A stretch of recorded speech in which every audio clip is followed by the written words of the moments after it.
부와 권력을 손에 쥐기 위하여 그들은 사람을 죽이고 도시를 파괴한다. 왕국을 건설하는 데는 항상 피비린내가 난다. 역사가 시작된 이래 강자는 언제나 세상을 정복하려 하고 앞을 가로막는 자를 거부한다.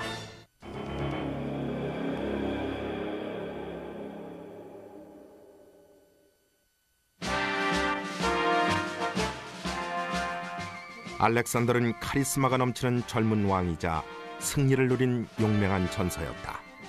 알렉산더 대왕은 자신을 신이 점지한 지도자라고 확신했다. 기원전 336년 그는 당시 그리스에서 가장 크고 풍요로운 나라인 마케도니아를 상속받았다.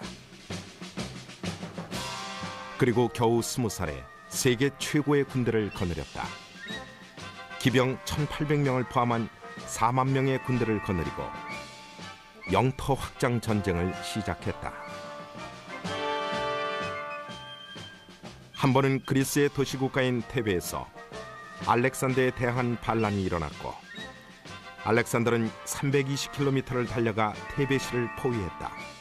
테베가 항복하지 않자 그는 도시를 공격해서 몰살시켰다. 주민 6,000명을 죽이고 나머지는 노예로 팔아버렸다. 한마디로 폭력의 경제학이라고 할까요? 점령 즉시 사람들을 인정사정 없이 죽이는 겁니다. 그렇게 강력하게 나가야 점령지의 반항이 수그러들고 문제도 없어지니까요. 알렉산더는 그리스 반도에서의 패권에 만족하지 않았다. 그는 동쪽의 엄청난 부자나라 페르시아에 눈독을 들였다. 이미 아버지 때부터 누리던 먹이였다. 기원전 334년 알렉산더는 군대를 이끌고 페르시아를 침공했다. 알렉산더는 그의 연대와 대대를 지휘했을 뿐만 아니라 스스로 병사들과 함께 전투를 했다. 전쟁을 하는 중에 알렉산더는 병사들과 함께 자고 함께 먹었습니다. 항상 병사들과 같이 행동했어요. 그래서 병사들이 그를 따랐죠. 알렉산더는 오히려 부하보다도 열심히 일했기 때문에 부하들이 그를 좋아했습니다. 흠이 없는 지도자였어요. 거기다가 고르디우스의 매듭을 풀어 그는 부하들의 충성심을 강화했다. 끝이 보이지 않는 이 거대한 매듭을 푸는 자가 아시아를 지배할 거라는 예언이 있었기 때문이다. 알렉산더는 칼로 이 매듭을 베어버린 다음 자기가 아시아의 군주라고 선언했다. 그리고는 예언을 현실로 만들었다.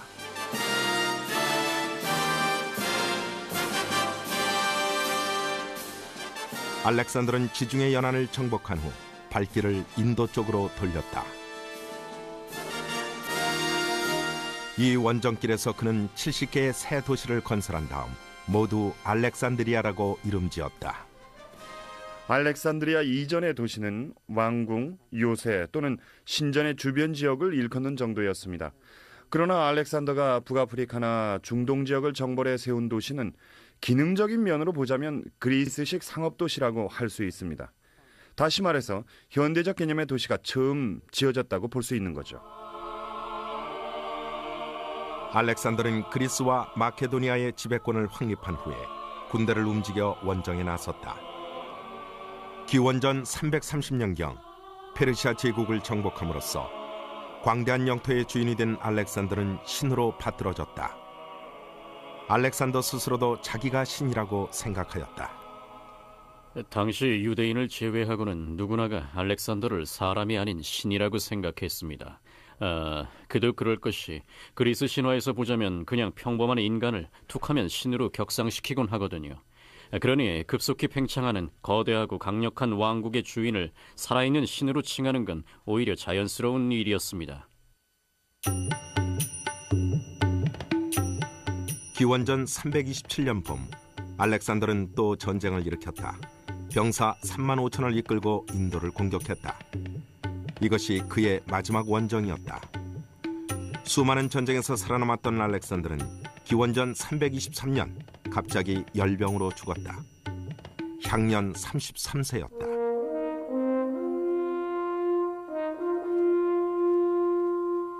알렉산더가 죽자 권력 다툼이 일어나고 알렉산더의 제국은 급속히 무너졌다. 그러나 알렉산더 대왕은 그가 생전에 이루어내지 못한 것들을 사후에 이루어냈다.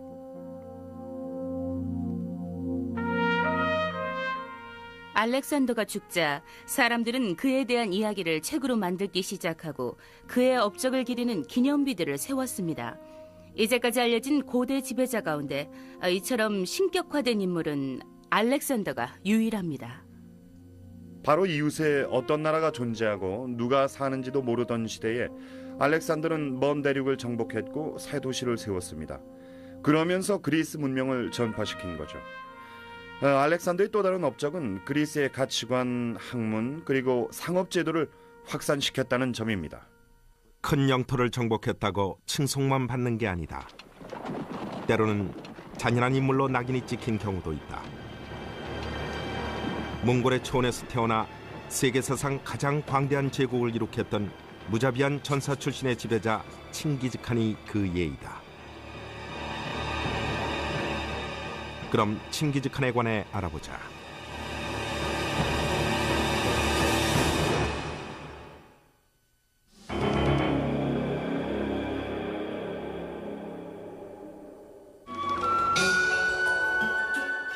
중앙아시아에 위치한 몽골.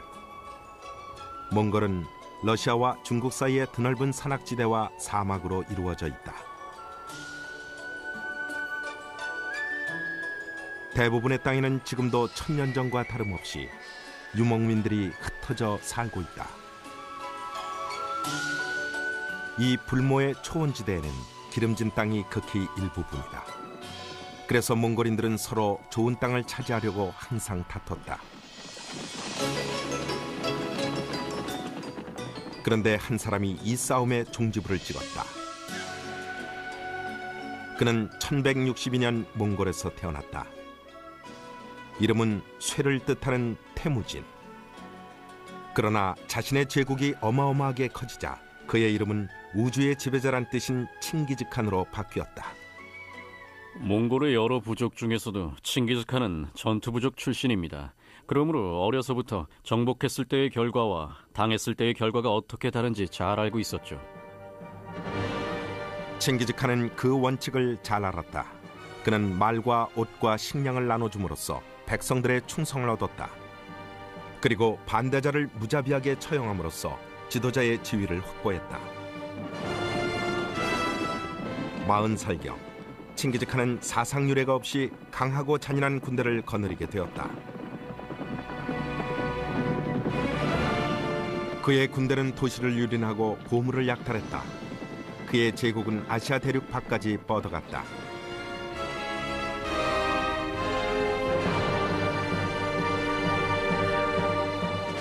칭기즈칸은 유목민 전사들의 특성을 잘 이용했다. 그의 승리 비결은 기동성이었다. 기마족의 특징을 살려 순식간에 적의 성과 도시를 공격한 다음 역습당할 틈을 주지 않고 재빨리 물러났습니다.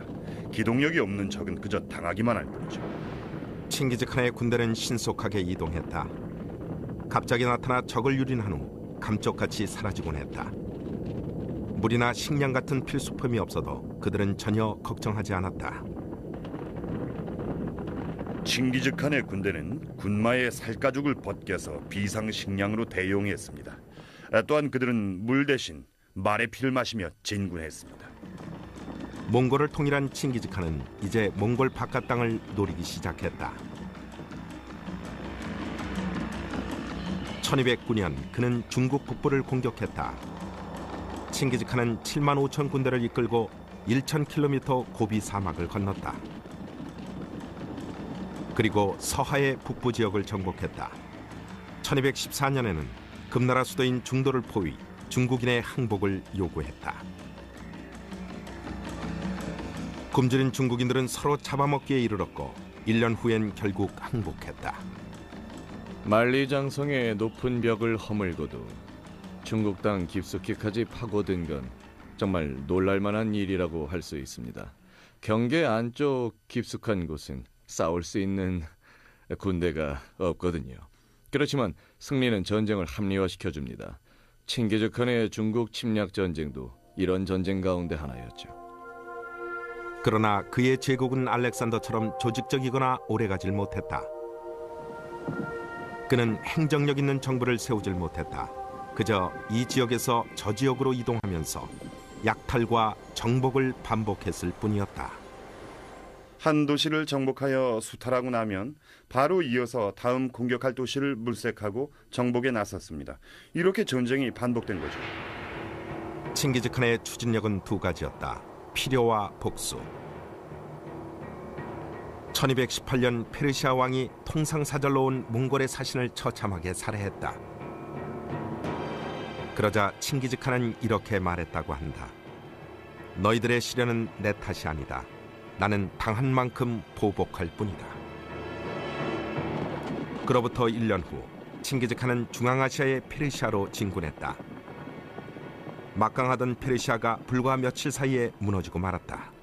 그가 도시에 도착했을 때 페르시아의 선택은 둘 중 하나였습니다. 항복하여 살아남느냐 아니면 끝까지 싸우다 멸망하느냐였죠. 칭기즈칸은 남녀노소를 가리지 않고 살육을 감행했다.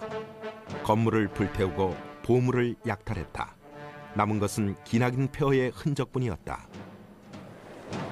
어떤 때에는 포로를 앞세워 다른 도시를 공격하는 방패막이로 썼다. 예를 들어 성 밑에 해자가 파여져 있으면 포로들을 거기 몰아넣어 메운 후 그 시체를 딛고서 성 안으로 공격했습니다. 정말 잔인하기 짝이 없었어요. 1226년 칭기즈칸은 마지막 전쟁을 시작했다. 중국을 공격한 것이다. 하지만 이 전쟁에서 그는 이름 모를 병에 걸려 65세를 일기로 죽었다.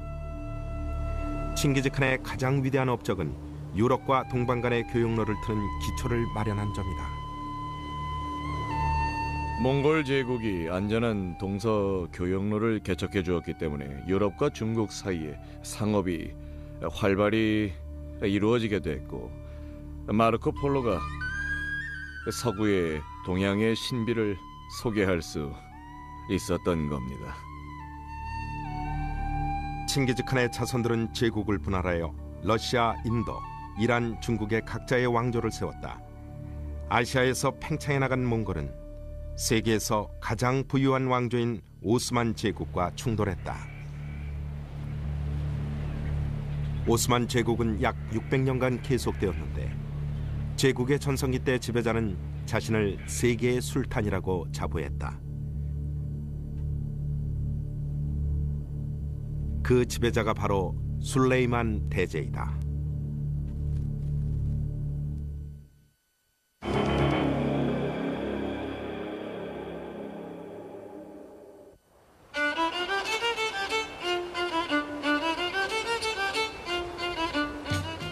(15세기에) 세워진 오스만 제국의 궁전이 이스탄불 언덕에 지금도 서 있다.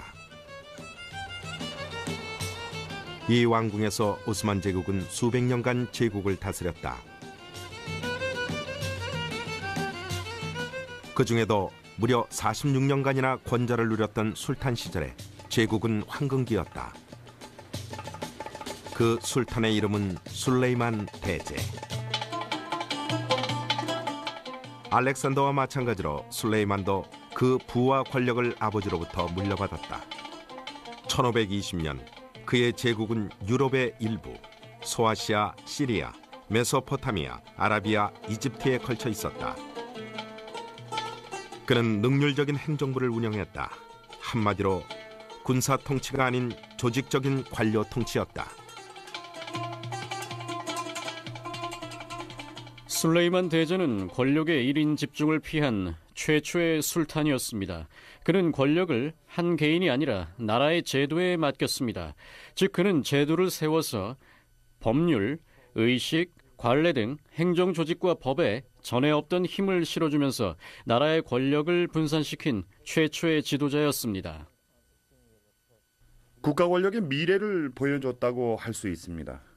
그는 관료제의 바탕을 둔 문민 통치 체제를 시도했다고 할 수 있죠. 그런 면에서 술레이만 대제는 현대적인 군주였습니다. 그는 이스탄불의 톱카프 궁에서 제국을 다스렸다. 이 드넓은 궁에서 방들이 끝없이 이어지고 모스크와 첨탑, 그리고 학교와 병원이 즐비했다. 이 궁에서 2만 명이 넘는 사람들이 일했다. 그중 5천 명은 아예 궁에서 살았다. 아마도 톱카프 궁은 인류 역사상 가장 화려한 궁전일 겁니다. 다른 어디를 봐도 한 건물 안에 그처럼 많은 재물이 쌓여 있던 적은 없었죠.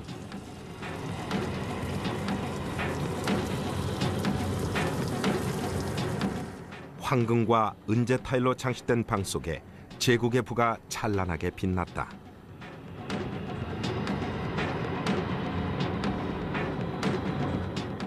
술레이만은 방문자들에게 부를 과시함으로써 자신의 위대한 이미지를 심었다. 술레이만 대제는 자신이 가진 부와 권력을 건축물 그 자체가 아니라 의상이나 값진 보석, 호화 실내 장식 등으로 나타내어 과시했습니다.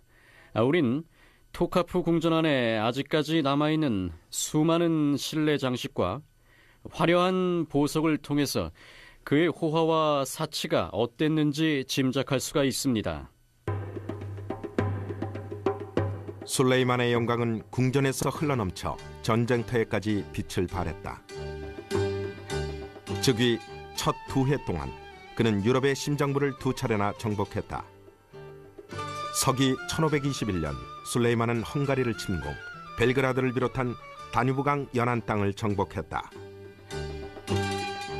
1년 후 그는 로드 섬을 공격하여 에게해를 장악했다. 이로써 지중해를 지배하게 된 그는 이탈리아와 스페인의 해안 도시들을 점령했고 유럽 함대를 괴멸시켰다. 술레이만의 승리는 그의 영토를 2배로 확장시켰다. 이제 그는 이슬람의 보호자여 지배자였다. 그는 고대 이슬람 법규를 정비한 일로 유명하다. 또한 유럽 정치에 막강한 영향력을 행사함으로써 대제라는 호칭을 얻었으며 예술을 장려한 군주로도 유명하다. 술레이만 시대는 오스만 제국의 황금기였다. 그는 예술과 문화와 건축을 장려했고 막대한 돈을 들여 미술가와 시인을 이스탄불로 데려왔다.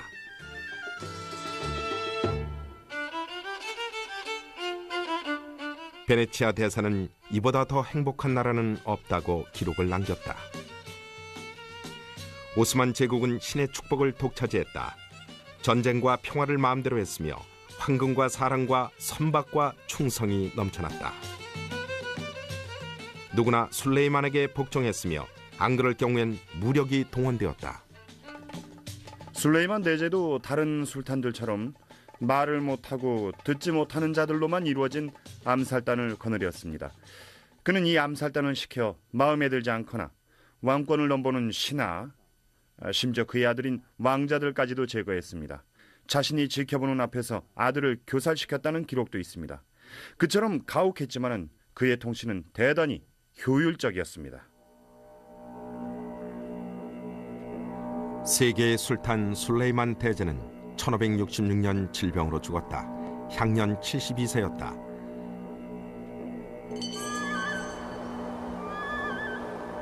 술레이만의 죽음과 함께 오스만 제국의 황금기도 끝났다. 제국은 점점 약해졌고 영토 또한 줄었다. 그러던 어느 날 권력의 중심이 갑자기 유럽으로 옮겨갔다. 지중해 저편 프랑스에서 한 소년이 왕이 되었다. 그리고 그는 왕이란 존재의 새로운 이미지를 창조해냈다.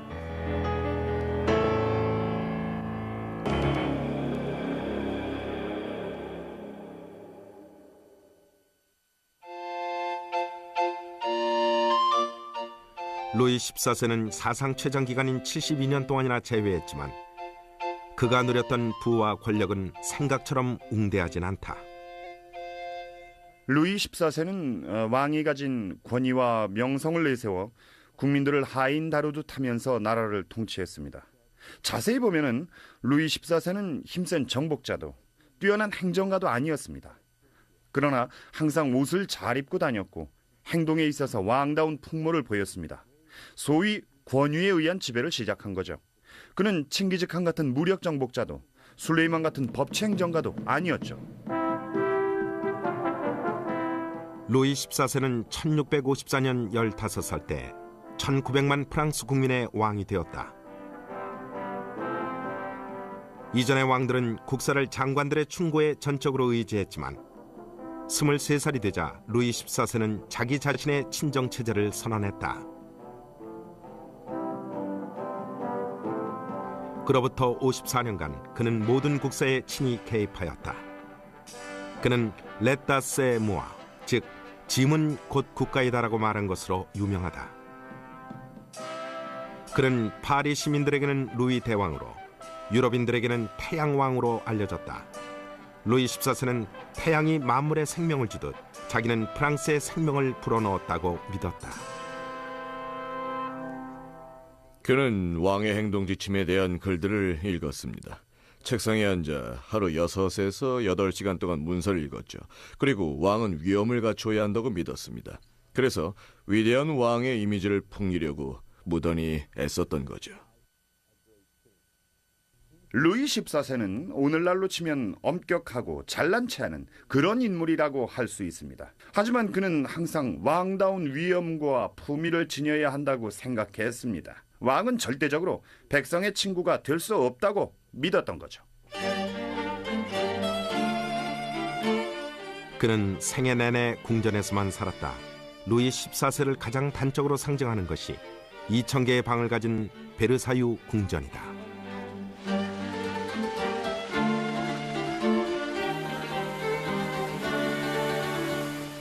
한마디로 베르사유 궁전은 권력의 진열장 같은 곳이에요. 전체가 그렇습니다. 화려하게 채색된 방, 그림이 걸린 천장 등 모두가 루이 14세의 영광을 상징하는 것들이죠. 한 가지 예로 거대한 거울들로 꾸민 방이 있는데 이 방은 루이 14세가 신하와 방문객들에게 왕권을 과시하는 무대로 사용했던 곳입니다. 베르사유는 프랑스의 국력을 보여주었다. 그러나 루이 14세의 권위는 다른 방법으로도 증명되었다. 겉으로 보여지는 외모뿐 아니라 직접적인 방법으로 재어봐도 루이 14세는 강자였습니다. 군사력으로 볼 때 당시 프랑스는 유럽의 강자였거든요. 아마 프랑스는 유럽 최강의 군사 대국이라고도 할 수 있을 겁니다. 루이 14세는 오늘날 네덜란드의 일부를 얻었고 스페인령 네덜란드를 공격하여 플랑드르와 룩셈부르크를 얻었고 신성 로마 제국으로부터는 알자스 로렌 지방을 얻었다. 그는 날짜를 정해놓고 자신이 정복할 도시를 함락시켰습니다. 그리고 신하들을 불러 도시 함락 장면을 구경시켰어요. 말 그대로 전쟁조차도 그에겐 쇼였던 거죠. 루이 14세는 재위 기간 내내 전쟁을 했다. 그가 벌인 가장 처절한 전투는 국민과의 전투였다. 마담 드 세비니는 여행 중에 가로수들을 보고 이렇게 썼습니다. 얼마나 많은 가로수들이 길가로 기울어져 있는가. 이는 수많은 농노들을 가로수에 매달아 죽였기 때문이다 라고요. 루이 14세는 1715년 77세를 일기로 죽었다. 죽음의 침상에서 그는 말했다. 나는 전쟁을 너무 좋아했다. 피를 많이 흘렸지만 그는 왕 중의 왕으로 여겨지며 대군주의 전형적인 예로 여겨진다. 루이 14세는 유럽의 근대국가 성립에 결정적으로 기여했다고 볼 수 있습니다. 그는 재위하는 기간 동안 국가의 권력을 중앙에 집권하면서 절대왕정의 전성기를 이뤄냈습니다. 이런 업적은 유럽, 즉 세계 역사의 한 획을 긋게 되죠. 그러나 루이 14세의 업적은 동방의 한 군주에 비하면 대단한 것이 못된다. 그는 백성들의 옷이나 이발 따위의 사생활까지 관여했다. 러시아의 짜르 표트르 대제가 그 사람이다.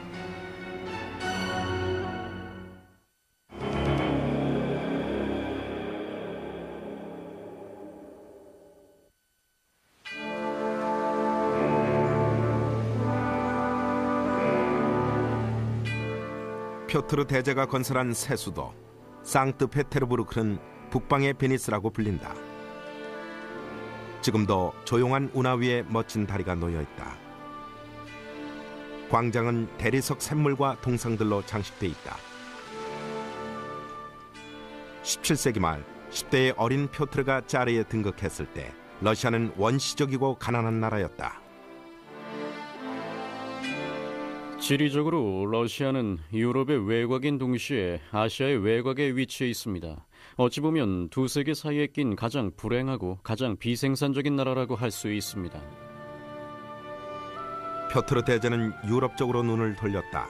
그의 목표는 러시아를 서유럽의 부강한 나라와 비슷한 수준으로 끌어올리는 일이었다. 그런데 한 가지 장애가 있었다.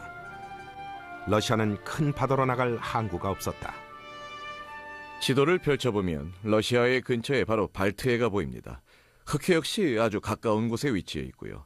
어떻게든 항구를 만들어서 바닷길을 열어야만 여러 나라와 무역도 활발해질 것이고 군사적으로도 해군을 키워 국위를 지켜나갈 수 있는 겁니다. 표트르의 도구는 두 가지였다. 자신의 강철 같은 의지와 수천만 농노의 노예 노동. 그리고 1695년경 그는 군함을 만들고 러시아 최초의 해군을 창설했다. 어떤 면에서 표트르는 최초의 전체주의 지도자라고 할 수 있습니다. 표트르는 전 국민을 동원해서 부강한 제국 건설에 나섰으며 국가의 힘을 키우려고 끊임없이 노력했죠. 표트르는 자신도 조선소에서 목수일을 해가며 선박을 건조했다. 자신이 직접 나서는 이런 방식은 그의 치세 내내 모든 면에서 계속되었다. 루이 14세는 대포알이 어디로 들어가 어디로 나가는지도 몰랐습니다. 그러나 표트르는 비켜, 내가 너보다 더 잘 쏴 하는 식이었죠. 그러니 군함도 자신이 직접 만들었죠. 1709년 마침내 표트르는 그토록 갈망하던 유럽으로 향하는 바다의 문을 열었다. 그의 군대는 스웨덴군을 무찌르고 에스토니아, 라트비아 그리고 핀란드 일부를 점령했다. 표트르는 점령지 한복판에 그의 새 수도 상트페테르부르크를 건설했다. 새 수도는 표트르의 약진에 유럽이 깜짝 놀랄 만큼 큰 규모였다. 새 수도의 건설은 유럽 여러 나라에 보낸 표트르의 메시지였습니다. 나의 발트에 진출해 이의를 제기하지 말라. 나는 이곳으로 수도까지 옮겼다. 그게 눈에 거슬린다면 여기를 밟고 넘어가 보라. 너는 나를 공격했고 그러면 우리도 너희 나라를 공격할 것이다 라는 강한 의지를 표명한 겁니다. 표트르는 생각했다. 러시아가 근대화되려면 근본적으로 바뀌어야 한다. 그래서 그는 새로 도로를 건설하고 운하를 파고 학교를 짓고 오랜 전통을 타파했다. 표트르의 대대적인 개혁은 러시아인의 생활을 완전히 바꿨다. 긴 수염을 깎으라는 명령이 떨어졌다. 이 명령을 거부하는 귀족이 있으면 표트르가 직접 강제로 깎았다. 그는 개인 위생에서부터 복장에 이르기까지 모든 걸 바꾸었다. 러시아 정교회조차도 안전지대가 아니었다. 어느 날 표트르는 러시아의 모든 교회의 종을 압수했습니다. 내가 필요하다는 이유였죠.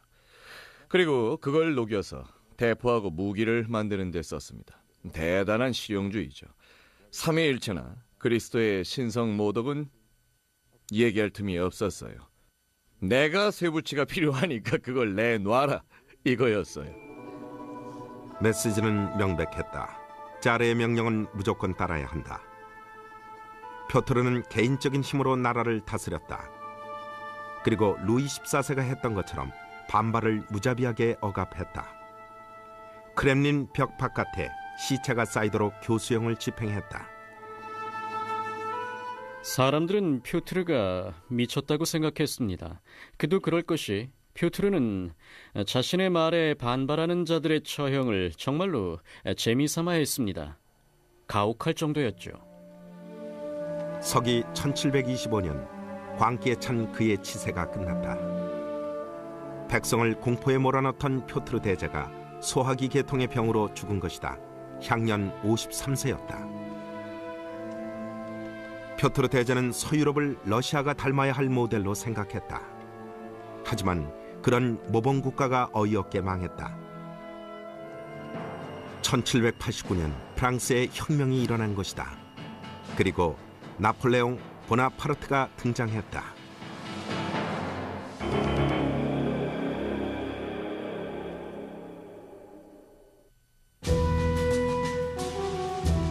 그는 프랑스 역사상 평가가 가장 엇갈리는 인물이다.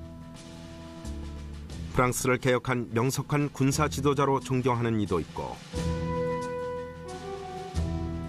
자기 과신에 빠져 국가 자원을 개인 목적으로 낭비한 독재자라고 경멸하기도 한다.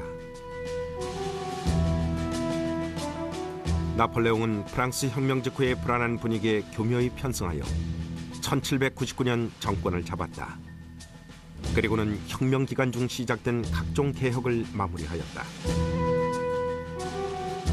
그는 프랑스 민법을 정비하여 오늘날의 이른바 나폴레옹 법전을 만들었고, 교육 제도를 개선했으며 로마 교회와 평화를 이루었고 국립은행을 설립했다.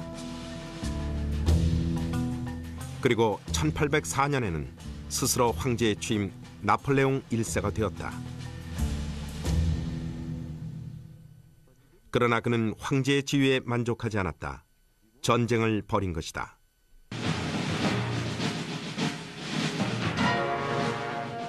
이 키 작은 장군은 군사적 영웅이 되고 싶었다. 2000년 전 알렉산더 대왕은 난폭한 군대를 보유했었다. 불과 100년 전 표트르 대제도 그랬다.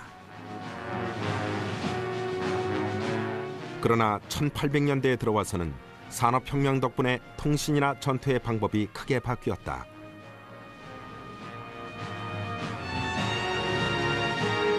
수송수단이 발달하여 군대를 이동시키기가 훨씬 쉬워졌다.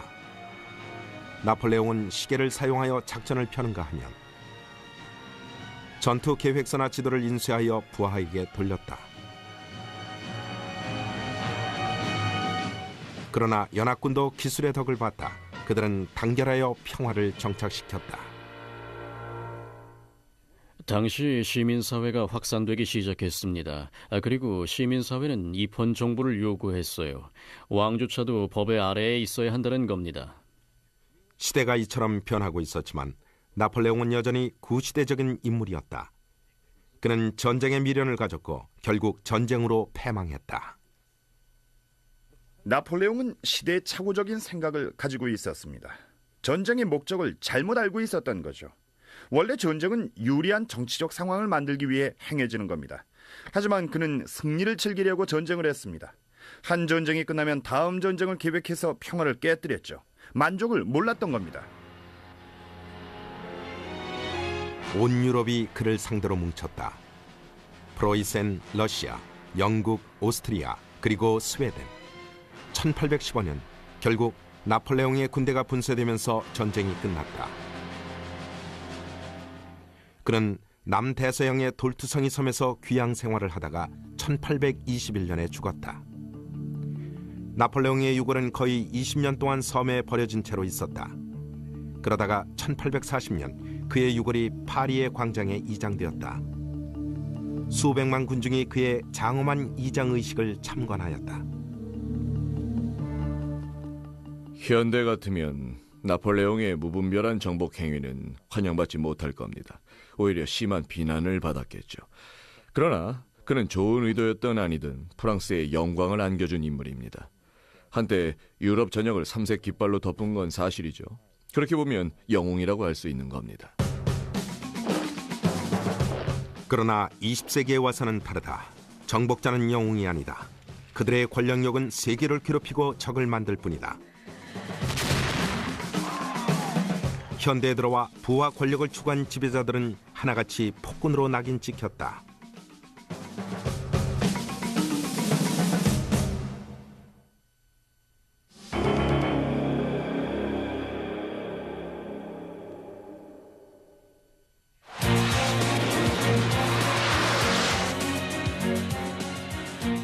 (1991년 1월) 페르시아만에서 일어난 전쟁이 온 세계 TV에 생중계되었다. 미국, 사우디아라비아, 영국, 이집트, 시리아, 프랑스를 비롯한 30개국이 단 한 사람을 상대로 전쟁을 시작했다. 상대는 이라크 대통령 사담 후세인. 중동의 작은 나라 쿠웨이트를 침공한 후세인의 군대는 몇 달도 못 가서 연합군에게 괴멸당했다. 그럼에도 불구하고 세계는 후세인의 권력욕을 꺾지 못하고 오히려 그의 독재를 강화시켜주기만 했다.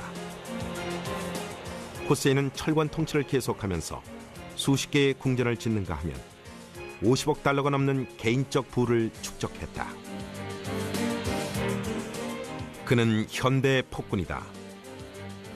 폭력과 협박으로 광대한 제국을 건설하고 무자비한 철권 통치로 부와 권력을 장악하거나 세습했던 먼 옛날로 돌아가고 싶은 복고주의 폭군이다. 그런 방식이 아직 남아있지만 현대의 권력의 의미는 고대의 왕권과 다른 의미로 해석됩니다. 이젠 전쟁을 치르기보단 군사적 기동력이나 국가 경제력 그리고 외교적인 능력이 그 국가의 권력을 좌우하죠. 현대의 권력은 고대와 달라서 매우 복합적인 동시에 기술적인 현상이라고 할 수 있습니다. 이미 강자가 존재하는데 새로운 강자가 등장하기는 이젠 거의 불가능하다. No nation will be permitted to brutally assault its neighbor. 사담 후세인의 쿠웨이트 침공은 겨우 7개월로 끝났다. 그 후 사담 후세인은 그의 권력을 기껏해야 자국민을 상대로 휘둘렀을 뿐이다. 현대 국가는 기술적인 발전과 통신 시설의 발달로 인해 그 국민에 관한 상세한 정보를 가지고 있습니다. 그런 점에서 현대 국가는 루이 14세 때와는 아주 다르다고 할 수 있죠.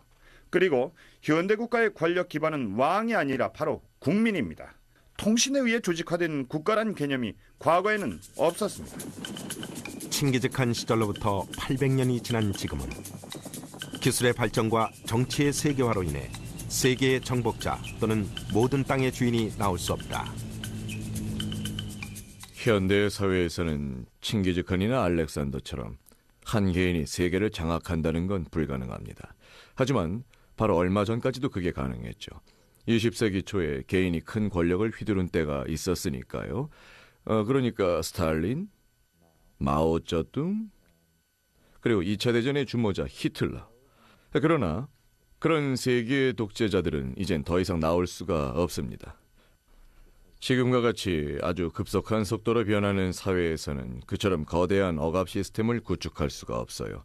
스탈린이나 마오쩌둥, 히틀러에 비하면 오늘날의 폭군들은 조물애기에 불과하죠. 오늘날의 폭군은 분명 스케일이 작지만 그들의 부와 권력 축으로 인한 피해는 여전히 심각하다. 그들이 행한 약탈은 분명 칭기즈칸에 못 미치고 표트르의 새 수도에 못 미친다. 그러나 그들은 은행 비밀 계좌나 특정 소수인의 금고에 막대한 부를 숨긴다. 이런 폭군 거부들이 계속 생기고 있다. 필리핀에서, 세르비아에서, 자일의 아이티에서, 코소보에서 수백만의 알바니아인들이 난민 캠프에 수용되었다. 무수히 죽고 도시 전체가 파괴되었다. 거대한 묘지와 불탄 건물들이 독재자가 저지른 만행의 참상을 말해준다. 그가 바로 유고슬라비아 대통령 슬로보단 밀로셰비치다. 그의 전쟁은 새 제국을 건설하지는 못했다. 그러나 온 나라와 국민을 처참하게 만들었다. 사담 후세인이나 밀로셰비치 등은 한 나라의 지도자라기보다는 마피아 악당과 다름없다고 볼 수 있습니다. 그들은 자국의 국민을 희생시켜 개인의 야욕을 채우기에 급급하죠. 이런 자들의 목표는 자신과 가족의 이득 그뿐입니다. 이들의 권력의 크기는 아내가 구두를 몇 켤레 가지고 있는가로 측정됩니다. 권좌에 앉은 지 20년 만인 1986년에 필리핀 대통령 페르디난드 마르코스가 밀려났다. 노한 군중이 군대를 밀치고 말라카냥 궁으로 쇄도에 들어갔다. 5천만 국민의 절반이 도시의 쓰레기통을 뒤져서 연명하는 중에도 마르코스 일가는 20여 년 동안 호화롭게 살았다. 1997년 5월 자이레에서 투지적 반군이 모부투 세시 세코 대통령을 몰아냈을 때도 상황은 비슷했다. 모부투는 31년간 자이레의 다이아몬드와 구리, 코발트 수출로 벌어들인 돈을 착복했다. 세계은행은 1980년도 자이레의 수출액 중 약 4억 달러가 증발했다고 발표한 바 있다.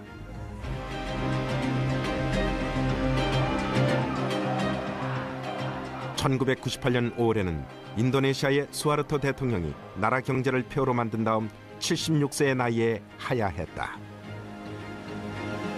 그의 30년 집권 기간 동안 무려 730억 달러가 그의 가족의 손을 통해 사라졌다. 사람이 어째서 그토록 재산에 집착하는지를 보는 일은 흥미롭습니다. 재산이 많아봐야 결국은 다 빈손으로 떠나게 마련인데 말입니다. 그렇게 자신의 이익을 채우던 독재자들은 모두 유배나 옥살이 또는 죽음으로 비참한 끝을 맞았습니다.